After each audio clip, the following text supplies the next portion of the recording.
ថ្ងៃនេះថៅកែរបស់ខ្ញុំគិតក៏បានបបួលខ្ញុំមកផ្សារដើម្បីទិញម្ហូបយកទៅហូបហើយខ្ញុំនឹងជូនអារម្មណ៍ពុកម៉ែបងប្អូនមកមើលការលក់ដូររបស់ជនជាតិថៃទៅការលក់ដូរការរស់នៅរបស់ប្រជាពលរដ្ឋថៃទៅការលក់ដូរការរស់នៅរបស់គាត់យ៉ាងដូចបណ្ដេច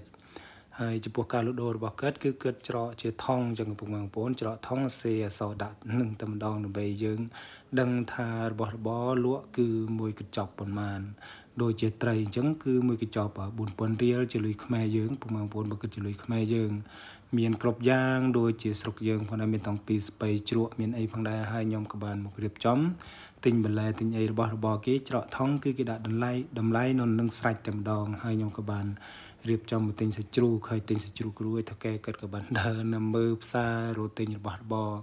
ផ្សេងទៀតផងដែរហើយនេះឯងគឺជាការលក់ដូររបស់ជនជាតិថៃផ្សារនៅស្រុកគេចំពោះផ្សារនៅស្រុកថៃភាគច្រើនគាត់លក់ពេលល្ងាចពុកម៉ែបងប្អូនពេលព្រឹកក៏មានដែរប៉ុន្តែមានតិចតួចទេបើថាពេលល្ងាចអញ្ចឹងគឺគេលក់ច្រើនជាងពេលព្រឹក 90% បើថាព្រឹកគឺមានត្រឹមតែ 10% ទេហើយចំពោះសាច់ជ្រូកគឺគេលក់ចឹងឯងពុកម៉ែបងប្អូនគេរៀបចំបានស្អាតសាច់គេលាងនឹងស្អាតផងដែរអត់មានញ៉ៃទេអត់មានប្រឡាក់ឈាមប្រឡាក់អីទេ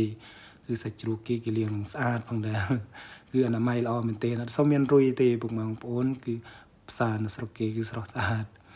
ហើយថៅកែរបស់ខ្ញុំគាត់ក៏បានទិញជាឆ្អឹងជ្រូកហើយទិញជាជើងជ្រូករបស់គាត់ផងដែរខ្ញុំក៏ទិញរបស់ខ្ញុំរួចខ្ញុំទិញជាសាច់3ជាន់ហើយក៏បានទិញជាបង្អែមថៅកែក៏ទិញបង្អែមយកទៅឲ្យកូនចៅគាត់ហើយគាត់ក៏បានទិញឲ្យខ្ញុំគាត់ហើយនឹងកូនចៅរបស់គាត់ចំពោះថៅកែខ្ញុំគាត់តណាតណៃគាត់ដែលផ្លេចទេកូនចៅរបស់គាត់គាត់តែងតែទិញបង្អែមឲ្យញ៉ាំផងដែរចំពោះថៅកែខ្ញុំគាត់ចិត្តល្អហើយគាត់ក៏បានមកទិញពងមួយជង្គខ្ញុំមួយជង្គផងដែរបើប្រែជាភាសាខ្មែរខ្ញុំមិនដឹងទេបងប្អូនខ្ញុំដឹងតែភាសាថៃមួយជង្គហើយថៅកែគាត់ក៏បានជិះឡានទៅក្រៅជិះឡានមកវិញជាស្រ័យផងជិះឡានមកវិញមកចូលក្នុងហាងមួយផ្លេតគាត់មួយទ្រាកក្នុងហាងទៅគាត់ក៏បានរៀបចំទិញជាសាច់មឿនពុកម៉ែបងប្អូនខ្ញុំអត់ចេះអានអង់គ្លេសទេកន្លែងហ្នឹងហើយក្រោយពីទិញសាច់មឿនរួចថៅកែគាត់ក៏បានមកក្រៅ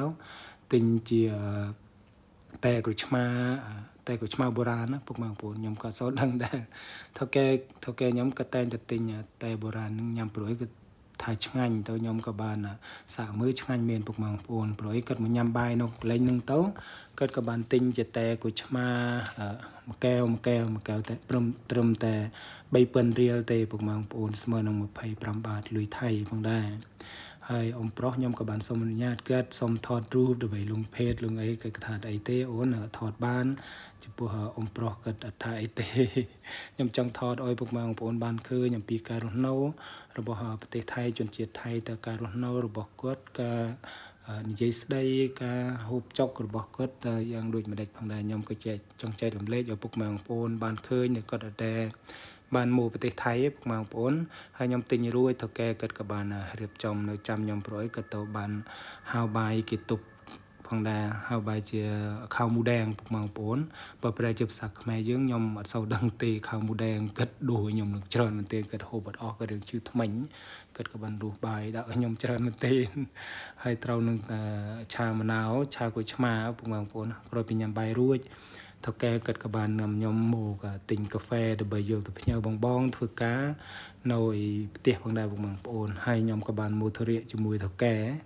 គាត់ក៏បានទិញកាហ្វេឲ្យបងទិញឲ្យខ្ញុំលោកឪពុកដំដាយភរិយារបស់គាត់ផងដែរចំពោះថៅកែខ្ញុំ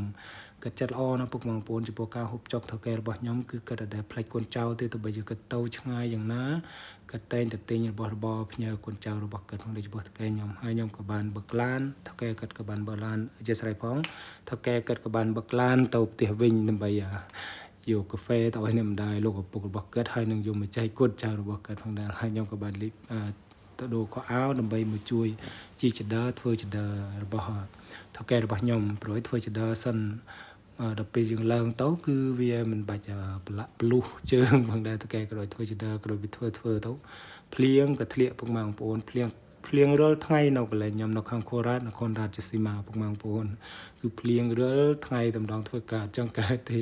ហើយក៏បានធ្វើចដរួចផងដែរអរគុណពុកម៉ែបងប្អូនវីដេអូខ្ញុំមានតែប៉ុណ្្នឹងទេពុកម៉ែបងប្អូនអរគុណពុកម៉ែបងប្អូនដែលបានចំណាយពេលវេលាដ៏មានតម្លៃមើលវីដេអូ